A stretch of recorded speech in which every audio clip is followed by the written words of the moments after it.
Memorial do Convento, capítulo 4. Este que por desafrontada aparência, sacudir da espada e desparelhadas vestes, ainda que descalço, parece soldado, é Baltasar Mateus o Sete Sóis. Foi mandado embora do exército por já não ter serventia nele, depois de lhe cortarem a mão esquerda pelo nó do pulso, estraçalhada por uma bala em frente de Jerez de Los Caballeros, na grande entrada de 11.000 homens que fizemos em outubro do ano passado e que se terminou com perda de 200 nossos e de bandada dos vivos, acossados pelos cavalos que os espanhóis fizeram sair de Badajoz. A Olivença nos recolhemos, com algum saque que tomámos em barca rota e pouco gosto para gozar dele, que não tinha valido a pena marchar 10 léguas para lá e correr outras tantas para cá, deixando no campo tanta gente morta e metade da mão de Baltasar Sete Sóis.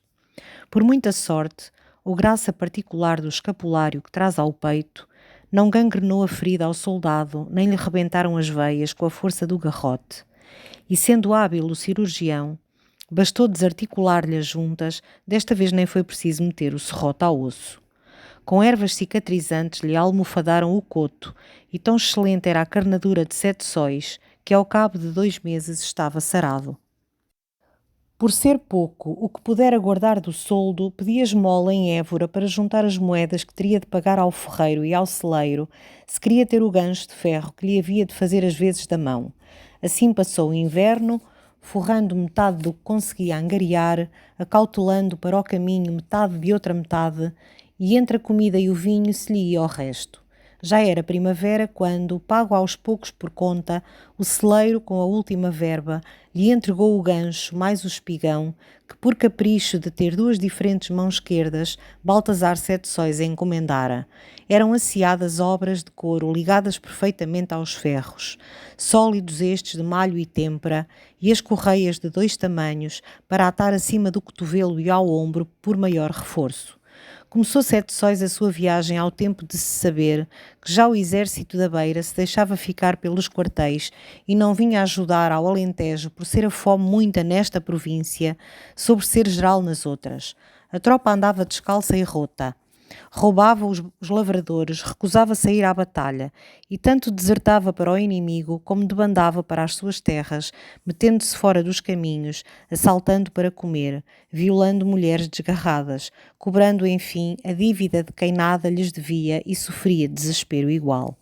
Sete Sóis, mutilado, caminhava para Lisboa pela Estrada Real, credor de uma mão esquerda que ficara parte em Espanha e parte em Portugal, por artes de uma guerra em que se haveria de decidir quem viria a assentar-se no trono de Espanha, se um Carlos austríaco ou um Filipe francês, português nenhum, se completos ou manetas, se inteiros ou mancos, salvo se deixar membros cortados no campo ou vidas perdidas, não é apenas sina de quem tiver de nome soldado e para se sentar o chão ou pouco mais. Saiu Sete Sóis de Évora, passou Montemor, não leva por companhia e ajuda frado ou diabinho, e para mão furada já lhe basta a sua. Veio andando devagar, não tem ninguém à sua espera em Lisboa e em Mafra, de onde partiu anos atrás para assentar praça na infantaria de sua majestade. Se pai e mãe se lembram dele, julgam-no vivo porque não têm notícias de que esteja morto, ou morto porque as não têm de que seja vivo. Enfim, tudo acabará por saber-se com o tempo. Agora faz sol, não tem chovido, e os matos estão cobertos de flores, os pássaros cantam. Baltasar Sete Sóis leva os ferros no alforje, porque há momentos, horas inteiras, em que sente a mão como se ainda a tivesse na ponta do braço e não quer roubar a si próprio a felicidade de se achar inteiro e incompleto, como inteiros e completos se hão de sentar Carlos e Filipe em seus tronos, afinal haverá para os dois quando a guerra acabar. A Sete Sóis basta-lhe para seu contentamento e desde que não olhe onde lhe falta, a comichão que sente na ponta do dedo indicador e imaginar que está coçando com o polegar o sítio onde lhe come. E quando esta noite sonhar, se a si próprio se olhar no sono, ver-se-á sem que nada lhe falte e poderá apoiar a cabeça cansada nas palmas das 2 mãos. Também por outra e terceira razão, traz Baltasar os ferros guardados. Aprendeu rapidamente que com eles postos, em particular o espigão, lhe escusam a esmola ou dão-lhe a sovina, ainda que há alguma moeda sempre forçados pela espada que leva à cintura, descaída sobre a anca, apesar de que espada toda a gente a usa, até os pretos, porém não com este perfeito ar de quem aprendeu a servir-se dela, agora mesmo, se for preciso. E se o número de viajantes não equilibra a desconfiança causada por aquele vulto que, no meio do caminho, cortando a passagem, pede auxílio para um soldado a quem cortaram a mão e só por milagre não a vida, se quem vem teme que a súplica possa mudar sem assalto, a esmola sempre cai na mão que resta, é o que vale a Baltazar ter ainda a mão direita. Passado Pegões, à entrada dos grandes pinheirais onde começa a terra de areia, Baltazar, ajudando-se com os dentes, ata ao coto o espigão, que fará, urgindo a necessidade, as vezes de adaga, em tempo que foi esta proibida por ser arma facilmente mortal. Sete Sóis tem, por assim dizer, carta de privilégio e, duplamente armado de espigão e espada, mete-se ao caminho na penumbra das árvores. Matará adiante um homem de dois que o quiseram roubar, mesmo tendo-lhes ele gritado que não levava dinheiros. Porém, vindo nós de uma guerra onde vimos morrer tanta gente, não é este caso que mereça relato singular, salvo ter Sete Sóis trocado depois o espigão pelo gancho, para mais facilmente arrastar o morto para fora do caminho, assim ficando experimentados os préstimos de ambos os ferros. O salteador Safo seguiu-o ainda por meia légua entre os pinheiros. Por fim desistiu e só de longe lhe lançou palavras de insulto e maldição, porém, como quem não acreditava que umas empecessem e outras ofendessem. Quando Sete Sóis chegou à alde galega, estava anoitecendo. Comeu umas sardinhas fritas, bebeu uma tigela de vinho e, não lhe chegando o dinheiro para a pousada tão só, à escassa para a passagem amanhã, meteu-se num telheiro debaixo de uns carros e aí dormiu, enrolado no capote, mas com o braço esquerdo de fora e o espigão armado. Passou a noite em paz. Sonhou com o choque de Jerez de los Caballeros que os portugueses desta vez irão vencer, porque à frente deles avança Baltazar Sete Sóis, segurando na mão direita a mão esquerda cortada, prodígio para que os espanhóis não têm escudo nem esconjuro. Quando acordou, não havia ainda então luzeiro da madrugada no levante do céu. Sentiu umas grandes dores na mão esquerda, nem era para admirar com um espigão de ferro ali espetado. Desatou as correias e, podendo tanto a ilusão, muito mais sendo noite, e espessa a treva debaixo dos carros, não ver Baltazar as suas duas mãos não significava que não estivessem lá, ambas. Aconchegou com o braço esquerdo o alforje, enroscou-se no capote e tornou a adormecer. Ao menos livrara-se da guerra, com menos um bocado, mas vivo. Na claridade do primeiro alvorecer levantou-se. O céu estava muito limpo, transparente até às últimas e pálidas estrelas. Era um bonito dia para entrar em Lisboa, com bom tempo para lá ficar ou continuar viagem, logo veria. Meteu a mão ao alforje, tirou as botas arruinadas que em todo o caminho do Alentejo nunca calçara, e calçasse-as ele nesse mesmo caminho teriam ficado, e pedindo à mão direita habilidades novas, com o frouxo amparo que o coto, ainda em primeira aprendizagem, podia oferecer, conseguiu acomodar os pés, se pelo contrário não ia sacrificá-los em bolhas e ruiduras, tão antigo era o hábito de andarem descalços, em sua vida de paisano ou no tempo militar, quando a impedimenta nem para jantar tinha sola, quanto mais para botas. Não há pior vida que a do soldado. Quando chegou ao cais, era já sol fora. Começara a vazante, o mestre da barca gritava que ia largar não tarda. Está a maré boa, quem embarca para Lisboa, e Baltazar Sete Sóis correu pela prancha, tilintavam-lhe os ferros dentro do alforje, e quando um gracioso disse que o maneta levava as ferraduras no saco, se calhar para as poupar, olhou-o de revés, meteu a direita e tirou o espigão, onde agora bem se via, se não era aquilo sangue seco, era o diabo que o fingia. O gracioso desviou os olhos, encomendou-se a São Cristóvão, que defende de maus encontros e acidentes de viagem, e dali até Lisboa não abriu mais o bico.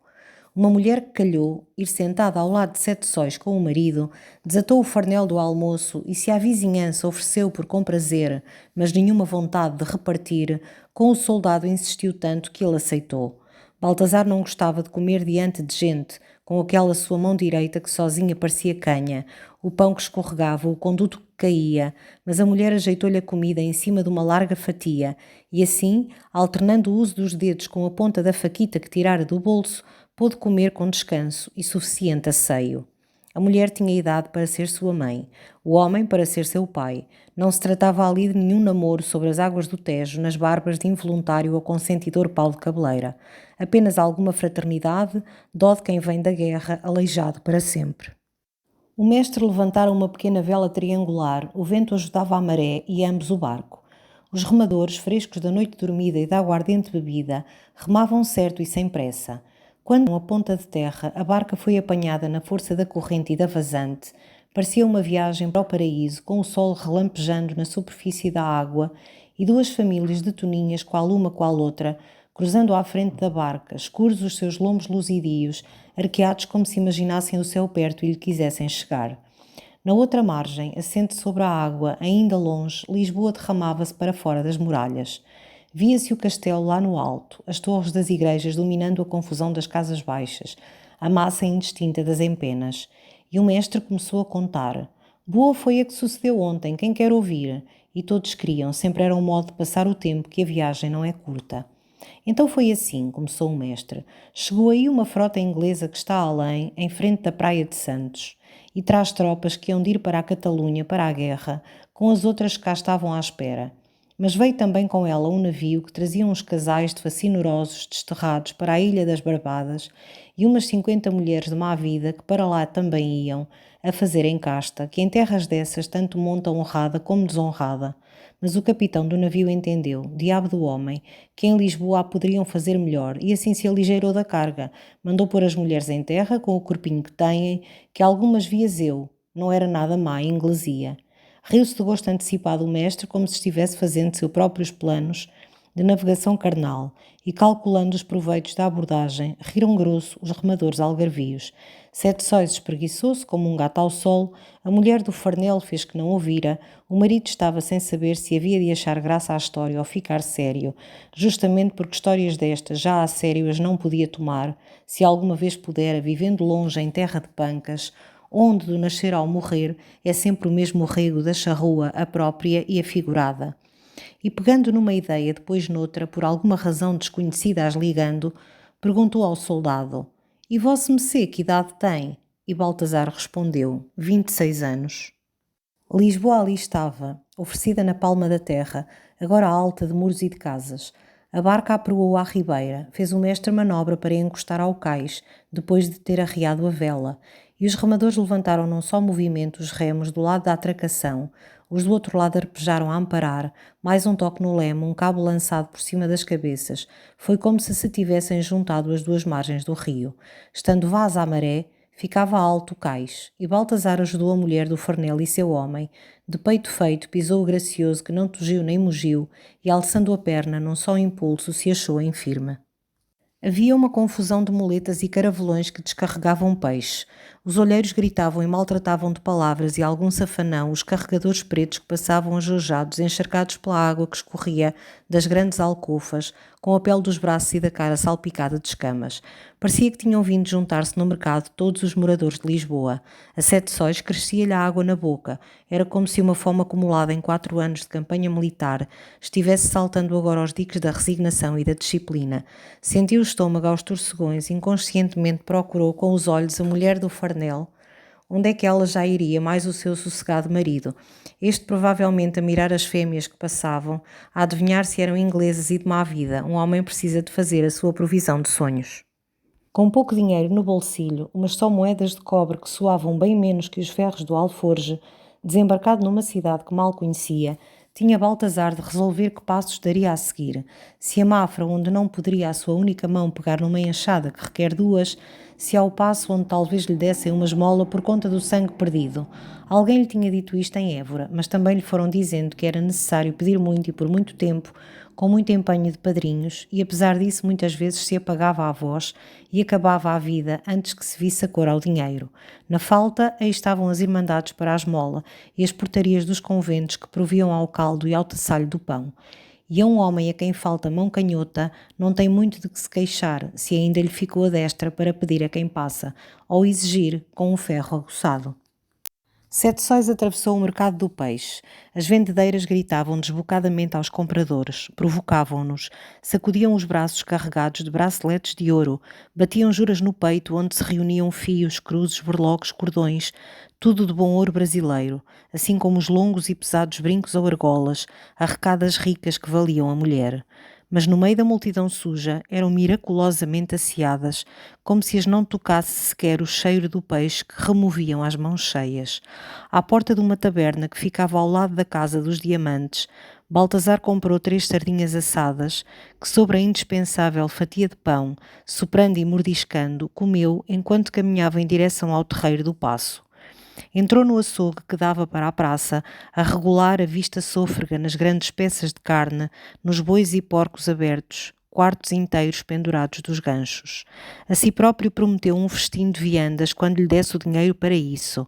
Não sabia então que ali viria a trabalhar, um dia próximo, e que deveria o emprego, a padrinho sim, mas também ao gancho que trazia no alforje, tão prático para puxar uma carcaça, para escoar umas tripas, para arredar umas mantas de gordura. Tirando a sangueira, o lugar é limpo, com as paredes forradas de azulejos brancos, e se o homem da balança não enganar no peso, com outros enganos ninguém dali sai, porque em qualidades de macieza e saúde é muito verdadeira a carne. Aquilo além é o palácio do rei. Está o palácio, o rei não está, anda a caçar em azeitão, com o infante Dom Francisco e os seus outros irmãos, mais os criados da casa, e os reverendos padres jesuítas João Seco e Luís Gonzaga, que de certo não foram só para comer e rezar. Talvez quisesse el rei refrescar as lições de matemáticas e latinidades que deles quando o príncipe recebeu. Levou também Sua Majestade uma espingarda nova, que lhe fez João de Lara, mestre de armas dos armazéns do reino, obra fina, adamasquinada de prata e ouro, que se a perder em caminho tornará prestes a seu dono, pois tem ao comprido do cano, em boa letra romana embutida, como a do frontão de São Pedro de Roma, estes dizeres explicados: Sou de el Rei Nosso Senhor Ave, Deus guarde Dom João o Quinto, todos em maiúsculos como se copia, e ainda dizem que as espingardas só sabem falar pela boca e em linguagem de pólvora e chumbo. Essas são as comuns, como foi a de Baltazar Mateus, o Sete Sóis, agora desarmado e parado no meio do terreiro do Paço, a ver passar o mundo, as liteiras e os frades, os quadrilheiros e os mercadores, a ver pesar fardos e caixões, dá-lhe de repente uma grande saudade da guerra, e se não fosse saber que não o querem lá, ao Alentejo voltaria neste instante, mesmo adivinhando que o esperava a morte. Meteu-se Baltazar pela Rua Larga, em direção ao Rocio, depois de ter entrado na igreja de Nossa Senhora da Oliveira, onde assistiu a uma missa, e trocou sinais com uma mulher sozinha que dele se agradou, divertimento aliás geral, porque mulheres a um lado, homens ao outro, recados, gestos de mão, movimentos de lenço, trejeitos de boca, piscadelas de olhos, não faziam mais, se não é pecado fazer tanto, que transmitir mensagens, combinar encontros, pactuar acordos, mas vindo Baltazar tão longe, afalcoado do caminho, sem dinheiros para manjares do céu e fitas de seda, não foi por diante com o namoro, e saindo da igreja meteu pela Rua Larga em direção ao Rocio. Era este um dia de mulheres, como se confirmava pela dúzia delas que vinham saindo de uma rua estreita, rodeadas de quadrilheiros pretos que as tocavam para a frente, com um corregedor de vara na mão, e eram quase todas louras, de claros olhos, azuis, verdes, cinzentos. Quem são estas? Perguntou Sete Sóis, e quando um homem cerca lhe o disse, já ele estava acertando que seriam inglesas, levadas ao navio de onde por fraude do capitão haviam sido largadas, e que remédio agora se não irem para as Ilhas Barbadas, em vez de ficarem nesta boa terra portuguesa, tão favorecedora de putas estrangeiras, ofício que se ri das confusões de Babel, porque nas oficinas dele se pode entrar mudo e sair calado, desde que antes tenha falado o dinheiro. Mas o mestre da barca dissera que eram ao todo umas 50, e ali não iam mais que 12, que é das outras? E o homem respondeu: já apanharam umas tantas, mas não as levam todas porque algumas se esconderam muito bem escondidas. Se calhar a esta hora já sabem se há diferença entre ingleses e portugueses. Seguiu Baltazar o seu caminho, fazendo a São Bento promessa de um coração de cera, se lhe pusesse adiante, ao menos uma vez na vida, uma inglesa loura de olhos verdes e que fosse alta e delgada. Se no dia da festa daquele santo vai a gente bater-lhe à porta da igreja a pedir que não falte o pão, se as mulheres que querem arranjar bons maridos mandam rezar-lhe missas às sextas-feiras, que mal tem que peça um soldado a São Bento uma inglesa ao menos uma vez para não morrer ignorante. Baltazar Sete Sóis girou pelos bairros e praças durante toda a tarde. Foi beber um caldo à portaria do convento de São Francisco da cidade. Informou-se das irmandades mais generosas na esmola, retendo 3 delas para ulterior averiguação: a de Nossa Senhora da Oliveira, onde já estivera, que era a dos confeiteiros, a de Santo Ilói, dos Ourives da Prata, e a do menino perdido, por alguma semelhança que consigo encontrava, mesmo lembrando-se tão pouco de ter sido menino, perdido sim, se me acharão um dia. Caiu a noite e Sete Sóis foi procurar onde dormir. Já então se tinha ligado de amizade com outro antigo soldado, mais velho de anos e experiência. Chamava-se este João Elvas, agora com modo de vida na rufiagem, que justamente se acoitava para a noite, estando suave o tempo, nos telheiros abandonados, rentes com os muros do convento da Esperança, para o lado do olival. Fez-se Baltazar hóspede de ocasião, sempre era um amigo novo, uma companhia para a conversa, mas pelo sim pelo não, dando como desculpas convir-lhe muito aliviar o braço são do peso do alforje, encaixou o gancho no coto, não querendo ofuscar João Elvas e mais quadrilha com o espigão, a arma mortal, como sabemos.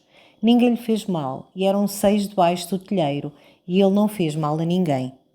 Enquanto não adormeceram, falaram de crimes acontecidos, não dos seus próprios, cada qual sabe de si, Deus saberá de todos, mas dos de gente principal, sem castigo quase sempre, quando conhecidos os autores, e sem escrúpulo extremo da justiça nas averiguações, se fora misterioso o ato. Ladrãozito, briguento, matador de arreal e meio. Se não havia perigo de soltar esta língua para denunciar o mandante, esses malhavam com os ossos no limoeiro e ainda assim tinham as sopas garantidas, tanto como a merda e o mijo em que viviam.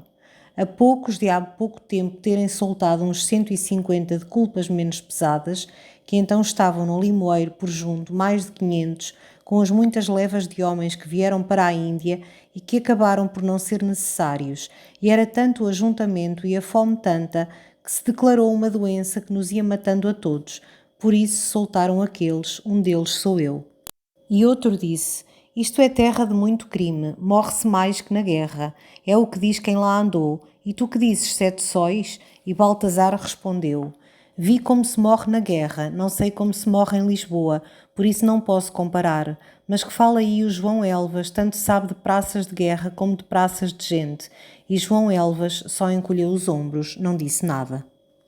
Tornou a conversa ao ponto primeiro, e foi contado o caso do dourador que deu uma facada numa viúva com quem queria casar, e não queria ela, que por castigo de não coroar o desejo do homem ficou morta, e ele foi-se meter no convento da Trindade, e também aquela desventurada mulher que, tendo repreendido o marido de descaminhos em que andava, lhe passou ele uma espada de parte a parte, e mais o que aconteceu ao clérigo, que por história de amores levou 3 formosas cutiladas, tudo em tempo de quaresma, que é sazão de sangue ardido e humor retraído, como se tem averiguado. Mas agosto também não é bom, como ainda o ano passado se viu, quando aí apareceu uma mulher cortada em 14 ou 15 pedaços. Nunca se chegou a saber a conta. O que se percebia é que tinha sido açoitada com muita crueldade nas partes fracas, como traseiras e barriga das pernas, cortadas fora, separadas dos ossos. Os pedaços foram deixados na cotovia, metade postos nas obras do conde de Tarouca e os outros abaixo nos cardais, mas tão manifestos que facilmente foram encontrados. Nem os enterraram, nem os deitaram ao mar. Parecia que de propósito os deixavam à vista para que fosse geral o horror. Tomou então a palavra João Elvas, que declarou: foi grande chacina, e deve ter sido feita em vida da infeliz, porque teria sido rigor demasiado tratar assim um cadáver. E porquê, quando o que ali se via era o retalhado das partes sensíveis e menos mortais, só alguém de coração 1000 vezes danado e perdido pode ter praticado tal crime? Nunca na guerra viste uma coisa assim, Sete Sóis, mesmo não sabendo eu o que na guerra viste, e o que começara a contar o caso pegou nesta vírgula e continuou. Depois foram aparecendo as partes que faltavam. Ao outro dia achou-se na junqueira a cabeça e uma mão, e um pé à boa vista, e por mão, pé e cabeça se viu ser pessoa mimosa e bem criada. Mostrava ao rosto ter de idade não mais que 18, 20 anos.